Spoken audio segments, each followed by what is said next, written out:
I like to tell you one thing, that the innovation in technology and management is the most important thing that our students should inculcate. India was a country which used to see famine every 2-3 years, and millions of people used to perish because of starvation. Today, India, because of the innovative work of our scientists, has become a net exporter of food items. You will be happy to learn that India is the largest exporter of rice in the world. India is the second largest exporter of wheat in the world. India is great. Shagatam, good evening. শুরু করছি UEM বা university of engineering and ম্যানেজমেন্টের বিশেষ অনুষ্ঠান। যত এগোচ্ছে আপনাদেরকে ছোট্ট করে জানাই যে পত্রপত্রিকায় দেখছিলাম কোনো সংস্থার আমি নাম বলছি না, যে এখন সেমিস্টার হয়ে গেছে যেহেতু হায়ার সেকেন্ডারিতে, তারা বিজ্ঞাপন করেছেন, নিশ্চয়ই করবার অধিকার আপনাদের আছে, যে আমরা ভর্তি করা শুরু করছি।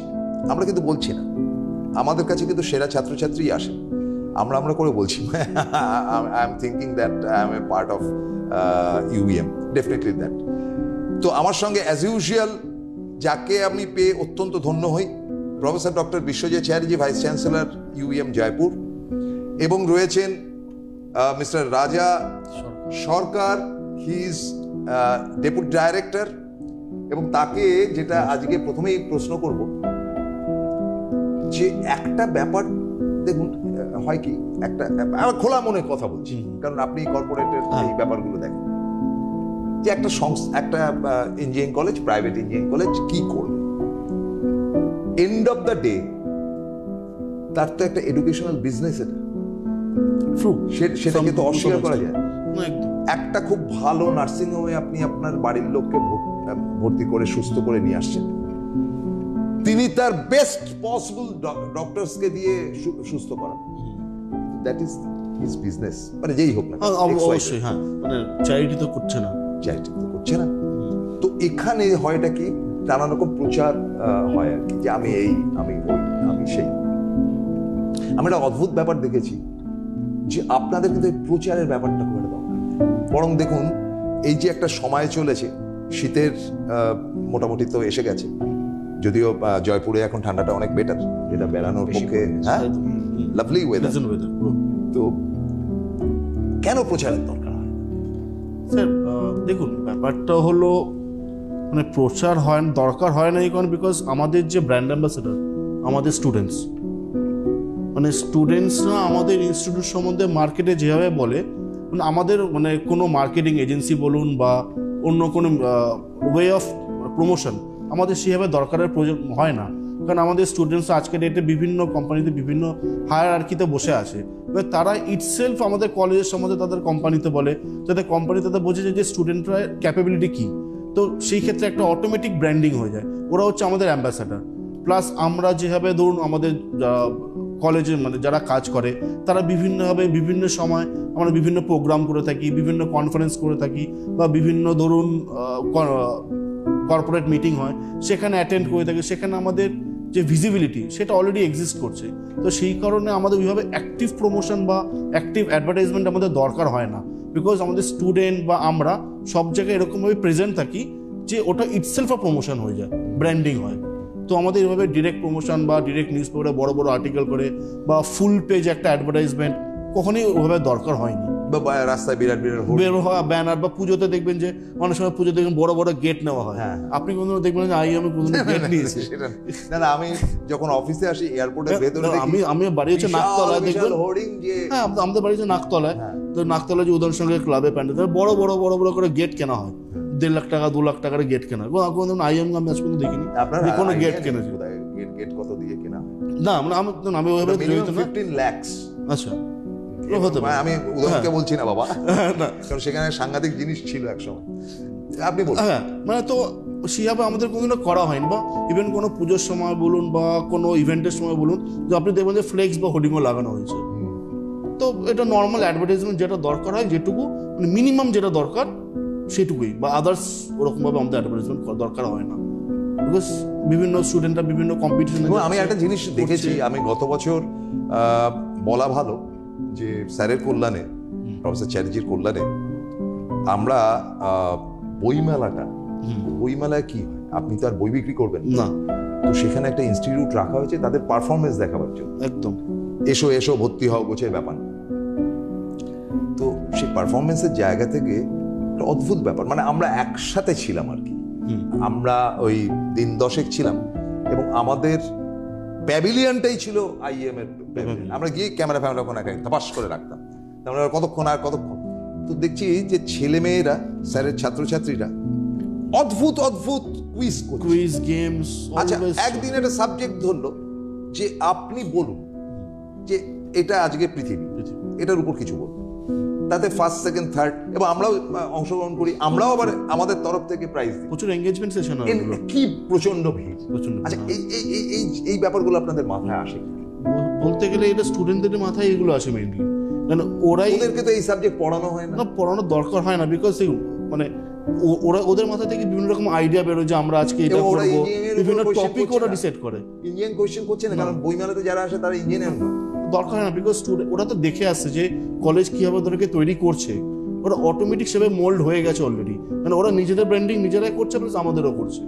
মানে ওরা যখন বিভিন্ন ইভেন্ট করে বা বিভিন্ন যখন, তখন আপনি বুক ফেয়ারের কথা বললেন, মানে ওরা পুরো প্রোগ্রামটা ওরাই স্কেডিউল করে যে আমরা সকালবেলা এই যে টপিকের উপর কোশ্চেন করবো, এরপর আমরা এইভাবে ইন্টারাকশনগুলো বাড়াবো, ওরা নিজেরাই সেই প্রোগ্রামটা করে, আর আমাদের কিছু বলতেও হয় না, ওরা নিজেরাই করে জিনিসপত্র। অসাধারণ এই জায়গাগুলো যে আপনি একটা বিশেষ দায়িত্ব নিয়ে, ওইভাবেই ওরা তৈরি হচ্ছে আস্তে আস্তে। মানে এবারও আমরা যাব, আর তো মাসখানেকের মধ্যে আমরা আবার যাব, আবার আপনাদের জায়গায় দয়া করে যদি দেন আমরা খুশি হব। প্রফেসর বিশ্বজিৎ চ্যাটার্জি কি বলেন আমি একটু জানবো, যে এই যে পাবলিক রিলেশন, স্টুডেন্ট হেলথ, এই যে ব্যাপারটা আপনি করছেন, দেখুন আমি কতগুলো ব্যাপার কিন্তু খুব দৃঢ়তার সঙ্গে বলবো। সেটা হচ্ছে যে all work and no play, যেটা আমরা বলতাম না, মেক্স জ্যাকে ডাল বয়, সেটা নয়, কিন্তু আপনার একটা আলাদা লাইফও আছে। আমি দেখেছি সেখানে, এই সম্প্রতি আপনাকে আমি ফ্র্যাঙ্কলি বলি যে একটা পাড়াতে একটা দেখলাম হইচই করে খুব আলোচনা হচ্ছে জনগণ আগে না বন্দে মাতরম আগে। তা আমাকে বলে, তুমি সাংবাদিক, তুমি কি বলো? আমি শুধু বন্দে মাতরম টোটালটা গানটা গেয়ে এলাম, একটি কথা বলে নেমে চলে গেলাম, কারণ গানটা জানে না, বলে তো ফালতু কথা বলেন আপনি, গানটা কেউ জানে না, আমি টোটালটা গাইলাম যতটুকু আর কি অফিসিয়ালি দেওয়া রয়েছে। আমি এই ব্যাপারগুলো আপনার কাছ থেকে শিখেছি, আপনি আমার থেকে হয়তো বহু ছোট, কিন্তু আপনি এটা মানে আপনি এই ব্যাপারগুলো, সংস্কৃত শ্লোক আপনি আপনার ফ্যামিলির লোককে শেখাচ্ছেন, মানে সেটা আপনি কলেজকেও শেখাচ্ছেন, মানে এই ব্যাপারগুলো আপনার ভিতরে আসে কেন? মানে এটা তো একটা স্টুডেন্টদের মানসিক দৃঢ়তা তৈরি করা, বা স্টুডেন্ট হেলথও বলতে পারেন আপনি, কেন আসে?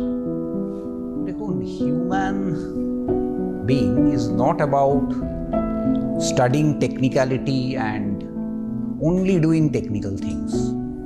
Human being is about being good, মানে সে একটা ভালো মানুষ হবে, ভালো মানুষ হলে সব কিছুই আদারওয়াইজ অ্যাকসেপ্টেবল।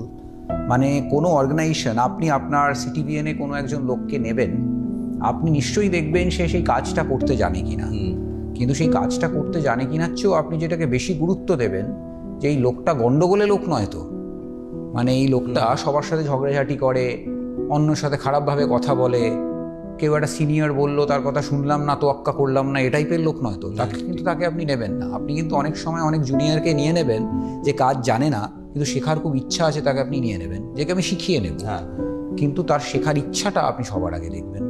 কাজেই আমি সবসময় এটা মনে করি যে being a good human being is very very important. এবং আমাদের অর্গানাইজেশনে আমাদের চিরকাল যেটা আমরা মেনে এসেছি, প্রফেসর ডক্টর সত্যজিৎ চক্রবর্তী এই অর্গানাইজেশনের কর্ণধার তিনি সবসময় শিখিয়ে এসছেন যে being a good human being is the most important thing. আজকে ধরুন ফর এক্সাম্পল, খুব সিম্পল, আপনি একটা মানে ছোট এক্সাম্পল আপনাকে আমি বলছি, যে আমি যদি আজকে টিচারদের জিজ্ঞেস করি যে তোমরা ভালো স্টুডেন্ট কি করে তৈরি করছো, তারা বলবে ভালো স্টুডেন্ট তৈরি করছি আমরা স্যার ইমার্জিং টেকনোলজি শেখাচ্ছি, আমরা আর্টিফিশিয়াল ইন্টেলিজেন্স শেখাচ্ছি, আইওটি শেখাচ্ছি। সব স্টুডেন্ট যদি আজকে আর্টিফিশিয়াল ইন্টেলিজেন্স বানাতে পারে, আর্টিফিশিয়াল ইন্টেলিজেন্স সফটওয়্যার্স বানাতে পারে বা ছোটো ছোটো মডিউল বানাতে পারে, তাহলে all students will be good. কিন্তু আমি সবসময় তাদের এটাই বলবো যে ধরুন দুটো ছাত্র একটা শীতের রাতে জাস্ট ঘুরতে বেরিয়েছে, একজন তার মধ্যে খুব ভালো আপনাকে আর্টিফিশিয়াল ইন্টেলিজেন্সে আনসার দিতে পারে, তা সে দেখলো যে শীতের রাতে দুজন লোক গায়ে কম্বল নেই শুয়ে আছে, তাদের প্রচণ্ড ঠান্ডা লাগছে কিন্তু কম্বল কেনার পয়সা নেই। দেখে সে আর্টিফিশিয়াল ইন্টেলিজেন্স খুব ভালো জানে, সে দেখে অন্যদিকে চোখ ফিরিয়ে চলে গেল। আর আরেকজন স্টুডেন্ট যে আপনাকে কখনো আর্টিফিশিয়াল ইন্টেলিজেন্সের সঠিক উত্তর দিতে পারেনি, ক্লাসে কোনোদিন ভালো করে বলতে পারেনি আর্টিফিশিয়াল ইন্টেলিজেন্স, তার এত দুঃখ লাগলো সে সঙ্গে সঙ্গে তার বাড়িতে গিয়ে একটা কম্বল নিয়ে এসে বা একটা দোকান থেকে একটা কম্বল কিনে এনে ওই দুটো লোককে দিয়ে দিল। তখন কে ভালো স্টুডেন্ট হবে তোমার কাছে? কে ভালো হবে? নিশ্চয়ই। এটা বুঝতে হবে যে ভালো ব্যাপারটা না খুব রিলেটিভ ব্যাপার। মানে আজকে একজন টিচারের কাছে ভালো মানে হচ্ছে যে স্টুডেন্ট ক্লাসে খুব ভালো আনসার করতে পারে বা ভালো পারফর্ম করে, কিন্তু সোসাইটির কাছে ভালো মানে কিন্তু সে যে সোসাইটাল রেসপন্সিবিলিটি, সোসাইটির খারাপ দিকগুলো তাকে ছুঁয়ে যায়, ভালো দিকগুলো তাকে মোটিভেশন দেয় এবং সোসাইটাল রেসপন্সিবিলিটিসটা সে খুব ভালোভাবে নেয়। এটা হচ্ছে একটা টিচারের সাথে সোসাইটির আউটলুকের ডিফারেন্স আপনি বলতে পারেন। আবার আপনি অন্যভাবে ভাবুন, কান্ট্রির রেসপেক্টে ভাবুন। ধরুন খুব সিম্পল, আমাদের দেখবেন আপনি বাড়িতে বাবা মারা খুব গর্বিত হয় যে আমার ছেলে বিদেশে কোটি টাকার চাকরি করছে। আমিও হই, আমার স্টুডেন্টরা যখন বিদেশে গিয়ে চাকরি করে আমি কিন্তু যখনই বিদেশে যাই না, আমি সমস্ত স্টুডেন্টদের সাথে ডেকে মিট করি, লন্ডনে হোক অস্ট্রেলিয়ায় হোক আমি মিট করি, আমি খুব গর্বিত ফিল করি যে তারা দারুণ চাকরি করছে। কিন্তু দেখবেন সোসাইটি সবসময় খুব আচ্ছা ওর ছেলে ও তো বিদেশে চাকরি করছে, ওর মেয়ে ও তো বিদেশে চাকরি করছে, এটাকে আমরা খুব গুরুত্ব দিই। খারাপ বলছি না, আমি গুরুত্ব দেওয়া খুব ভালো, কিন্তু এই গুরুত্বটা অনেক সময় এরকম যে মানে এটা তার মানে রেজাল্ট বা আউটকাম বলতে পারেন যে সব স্টুডেন্ট মনে করে যে আমার লাইফের গোল হচ্ছে বিদেশে গিয়ে চাকরি করা, যেটাও ভালো, সেটাও খারাপ আমি বলছি না, কিন্তু আমি একটা অন্য রেসপেক্টে অ্যাসপেক্টে এই কথাটা বলছি। ধরুন ফর এক্সাম্পল একজন বাবা, তার দুই ছেলে আছে। ছোটবেলায় এক ছেলে পড়াশোনায় দারুণ করত, বাবা মা তাকে নিয়ে ভীষণ গর্বিত, আমার ওই ছেলে তো ও তো একদম চ্যাম্পিয়ন, ও তো ফার্স্ট হয় সেকেন্ড হয়। আরেকজন ছেলে পড়াশোনায় অতটা ভালো করতে পারে না, বাবা মা তাকে বলে দূর তোর দ্বারা কিচ্ছু হবে না, ফালতু মানে গোল্লায় যাবি। বড় হওয়ার পর একজন ছেলে বিদেশে দারুণ চান্স পেল, চাকরি করতে চলে গেল। বাবা মা তাকে নিয়ে খুব গর্বিত, কারণ সে তো পড়াশোনাতেও খুব ভালো ছিল, সে বিদেশে দারুণ চাকরি পেয়েছে, তাকে নিয়ে খুব গর্বিত যে আমার ছেলে তো বিদেশে দারুণ চাকরি করে, এত টাকা রোজগার করে, এত করে, আর ও কিচ্ছু করতে পারলো না জীবনে। এবার এই যে ছেলেটা যে কিছু করতে পারলো না, সেই ছেলেটা কি করবে জীবনে? কিছু তো করতে হবে। একটু ছোট 2-3 জন বন্ধু মিলে একটা ছোট্ট কিছু একটা বিজনেস খুললো দেশে, যে আমাদের দেশে একটা ছোট্ট কোনো একটা বিজনেস খুললো, যেটাকে আপনি আবার অন্য ভাষায় বলতে পারেন যে কিছু একটা দালালি করে। আমি শব্দটা ইউজ করলাম, খারাপ শব্দ, কিন্তু আমি ইউজ করলাম, ট্রেডিং করে। আপনি বললেন, ওরা শব্দ বললেন যে এই ছেলেটা এই করে। এবার তার বিজনেস একটু একটু করে বড় হতে তাতে 3-4টে এমপ্লয়ি এলো, আস্তে আস্তে 10টা এমপ্লয়ি এলো। 10টা এমপ্লয়ি মিলে বিজনেসটা মোটামুটি একটা দাঁড়িয়ে গেল, ভালো করছে, মোটামুটি করছে, যা করছে তাতে এই 10 জনের কিন্তু ফ্যামিলি চলে যায়। আজকে আপনি বলুন, যে ছেলেটা এই ছোট্ট বিজনেসটা শুরু করেছিল, he is doing better for the countries economy, নাকি ওই ছেলেটা যে বিদেশে চাকরি করতে চলে গেল, সে কি করে? সে দিনে একবার করে বাবা মাকে হয়তো ফোন করে, বা নাও করতে পারে, ধরুন করে, যখন দেশে আসে তখন বাবা মার সাথে খুব ভালো কথাবার্তা হয়, বাবা মার সাথে খুব আনন্দ করে, সবকিছু মাঝে বাবা মাকে নিয়ে যায়, কিন্তু who is doing better for the countries economy? The second one definitely, যে কিন্তু তার নিজের জন্য নয়, আরো 10টা লোকের চাকরির ব্যবস্থা করেছে। আপনি তো যা ব্যবসায়ী করুন, আমি তো খুব গর্বিত আমার দেশ 4th লার্জেস্ট ইকোনমি, কিন্তু ইকোনমিতে তো আস্তে আস্তে কন্ট্রিবিউট করতে হবে। কি করে সম্ভব? ভাই ছোট job givers like this people. কাজে এগেন দেখুন, কান্ট্রির জন্য গুডের ডেফিনেশন কিন্তু বদলে গেল। The person who is good for the teacher might not be the good for the person for the society, and the person who is good for the classroom and the society might not be good for the country requirement পুরোপুরি আলাদা। good is so relative। আবার দেখুন কত হবে, it is so much relative to time। যে বাবা মা খুব গর্বিত ছিল যে আমার ওই ছেলে বিদেশে গিয়ে চাকরি করে, আর এ দেশে কি একটা ফালতু কি একটা বিজনেস করে, সেই বাবা মারই যখন 90 বছর বয়স হবে, সে যখন নিজে হসপিটালে যেতে পারছে না, তখন দেখার লোক তখন হসপিটালে নিয়ে যাচ্ছে কোন ছেলে? পাড়ার ছেলেগুলো বা সেই ছেলেটা যে বিজনেসটা করছে, যে বিজনেস করে, যে রয়েছে। তখন বাবা মার কাছে গুডের ডেফিনেশনটা কিন্তু একটু বদলে গেছে। আবার দেখুন কে ভালো বদলে গেছে। কাজে গুড কিন্তু আবার সেই ডিপেন্ডেন্ট অন টাইম। যাই হোক, আমার এগুলো বলার উদ্দেশ্য এই নয় যে তুমি বিদেশে যেও না, বিদেশে নিশ্চয়ই যাও, বাট আমার স্টুডেন্টদের আমি সবসময় যেটা বলি, আমি তো অস্ট্রেলিয়া গেলে একটা হিউজ সেট অফ স্টুডেন্টস পাই যাদের সাথে আমি দেখা করি, লন্ডনে গেলে একটা huge set of students pi, USA গেলে একটা হিউজ সেট, তারা সব সময় ছুটে আসে আমার সাথে দেখা করতে, তারা দারুণ করছে। বিশ্বাস করেন বিদেশের অর্থনীতিকে কিভাবে যে আমাদের ইন্ডিয়ানসরা বদলাচ্ছে, এবং আমরা গর্বিত যে তার মধ্যে একটা বিরাট অংশ আইএম এন্ড ইভিএম করছে। মানে আপনি বিশ্বাস করবেন না, আজকে অনেক বড় বড় অর্গানাইজেশন চমকে যায়, গুগলের মতো অর্গানাইজেশন চমকে যায়। আমরা যখন ওখানে যাই, গিয়ে বলি যে আচ্ছা তোমার এই গুগল কর্পোরেট অফিসে তোমার যে 100 জন এমপ্লয়ি আছে, সেই 100 জনের মধ্যে তুমি দেখো 10 জন আইএম।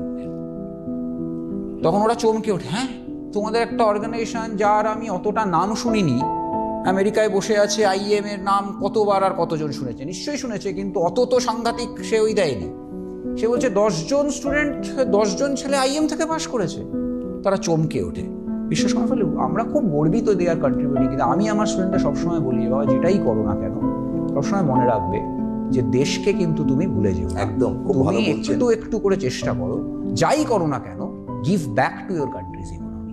তুমি কিছুটা হলেও, তুমি যখন দেশে ফিরবে, তোমার দেখছো পাড়ায় একটা লাইব্রেরি খোলার খুব ইচ্ছা, পাড়ায় কোনো লাইব্রেরি নেই, তোমার কাছে তো কোনো ব্যাপারই না, তোমার তো মানে 1 মাসের 10% স্যালারিও নয়, একটা লাইব্রেরি তুমি খুলে দিতে পারো, তুমি সেটা কিন্তু চেষ্টা করো। এইগুলো আমরা সবসময় স্টুডেন্টদের, এই ভ্যালুটা স্টুডেন্টদের বলার চেষ্টা করি, সবসময় আমরা করি। নিশ্চয়ই। এবং আমি একটা কথা বলবো দৃঢ়তার সঙ্গে, যে আমাদের ভারতের একটা নিজস্ব সংস্কৃতি আছে, এবং সেই সংস্কৃতির মানে আমরা গর্বিত হতে পারি যে সংস্কৃতি নিয়ে, সেটা আমাদের ভারতের যে কোনো ভাষাতেই সম্ভব। নট নেসেসারি কি আমাদের বাংলাতেই বলতে হবে, আমি সংস্কৃত ভাষাতেও করতে পারি। এই গুণটা প্রফেসর বিশ্বজিৎ চ্যাটার্জির অস্বাভাবিক ভালো। मैं टीचर से पूछ रहा था and I was trying to interact, आप क्या पढ़ा रहे हो, आप जो स्टूडेंट्स को पढ़ा रहे हो, व्हाट इज द आइडिया और what is the goal you are trying to achieve? तो बोले सर हम अच्छे स्टूडेंट बनाना चाह रहे हैं। ओके गुड, तो अच्छे स्टूडेंट बनाने के लिए क्या करना चाहिए, क्या कर रहे हो? तो दे सेड सर अभी इमर्जिंग टेक्नोलॉजीज है, artificial intelligence, internet of things हम सिखा रहे हैं बच्चों को। आर्टिफिशियल इंटेलिजेंस सीख के वो बहुत अच्छा स्टूडेंट बनेंगे।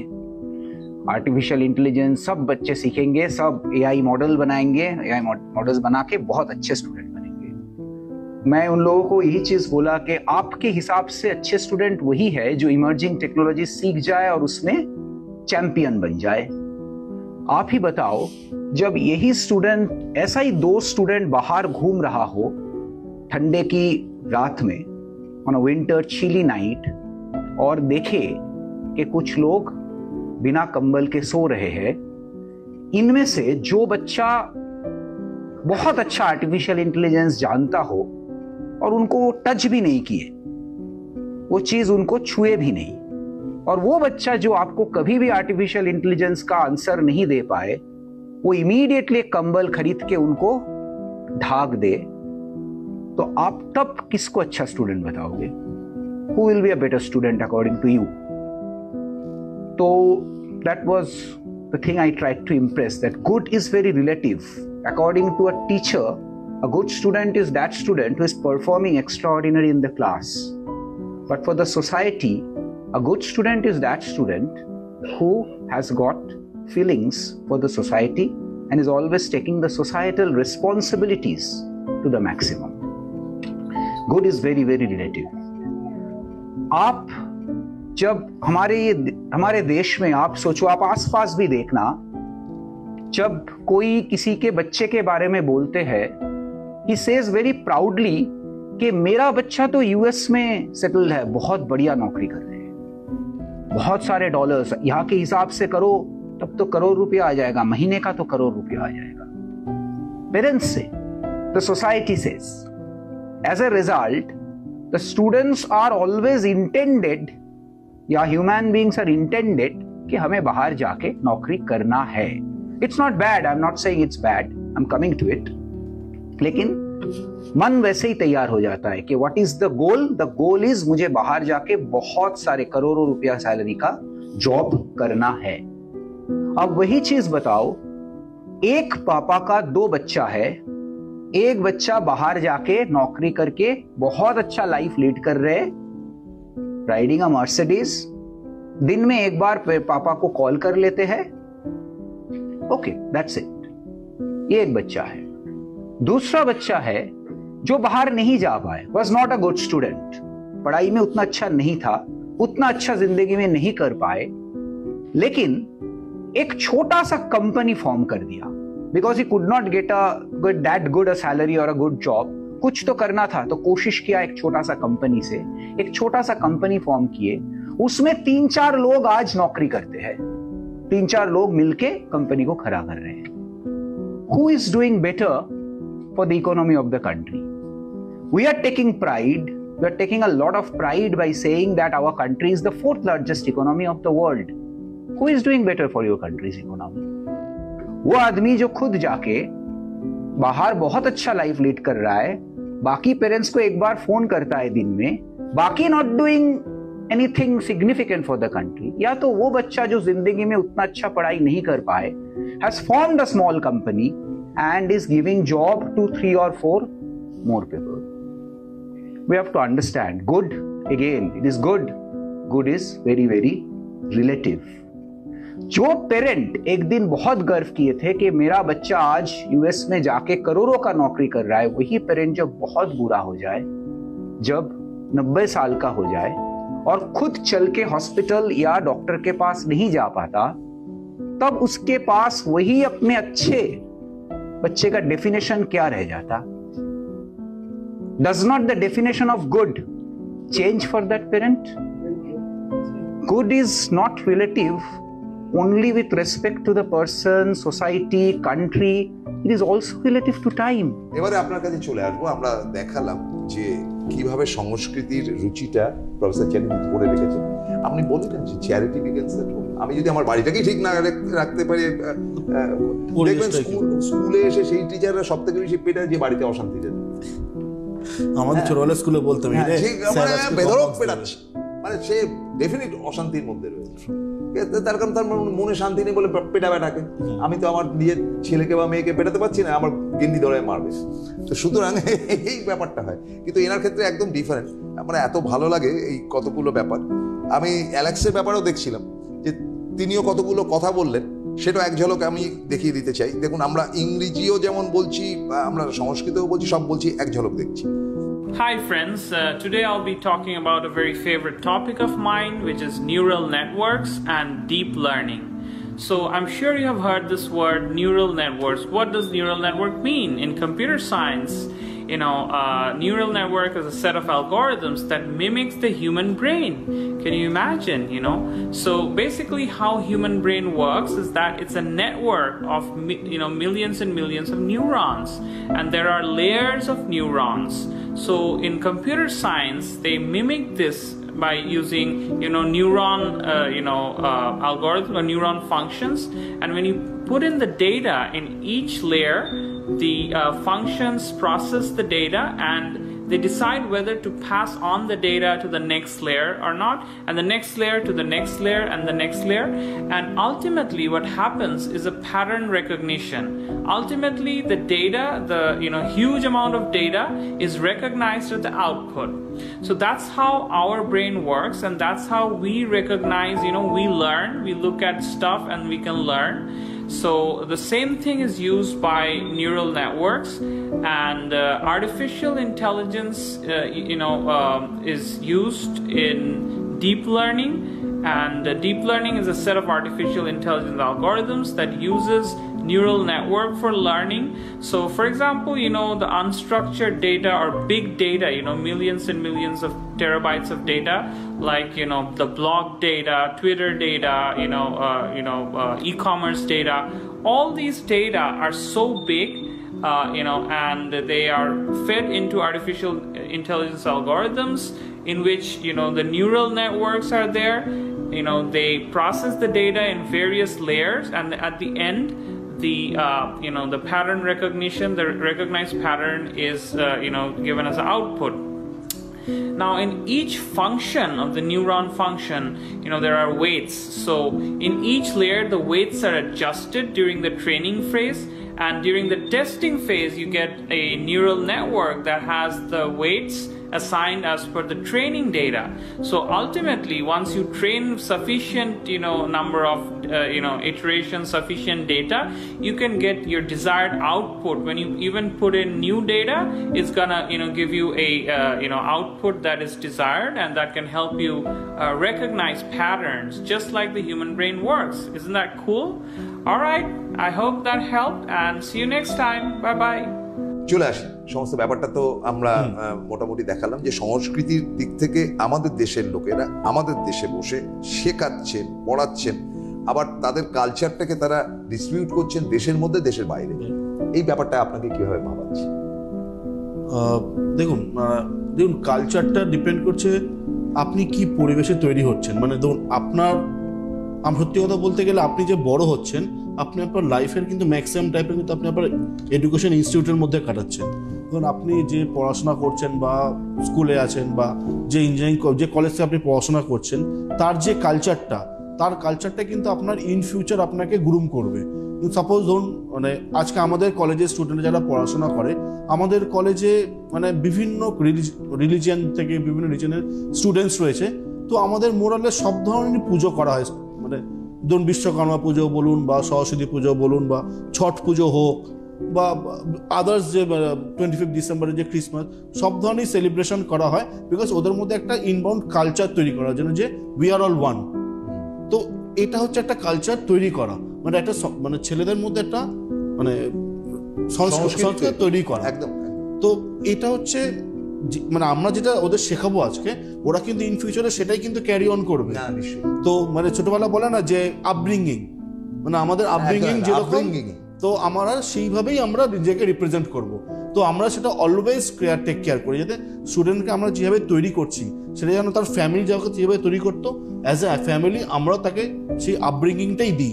ইন ফিউচারে যখন সে তার দেশকে, তার ইকোনমিকে বা তার কান্ট্রি তারা সাপোর্ট করতে পারে, সে যেভাবেই হোক, যে যতটা যার সামর্থ্য সে ততটাই করুক, সেইভাবে এবার আমরা স্টুডেন্টকে তৈরি করি যে সেই মানসিকতাটা স্টুডেন্টের ভেতরে যেন থাকে। এবং আমি পরিশেষে এটা বলবো যে যেহেতু আমাদের অনেকগুলো অংশ বিশেষ দেখাচ্ছি, যে স্টুডেন্ট হেলথ উইথ এআই বা আর্টিফিশিয়াল ইন্টেলিজেন্সি, এই যে সমস্ত ব্যাপারটা যে রয়েছে, ইজ এ মাস্টারম্যান। এবং বলা বাহুল্য যে ক্রিসমাস ইভে আমরা একটু আলোচনা করব তাই নিয়ে। আজকের মতন বিদায় নিতে হচ্ছে। থ্যাংক ইউ ভেরি মাচ, নমস্কার।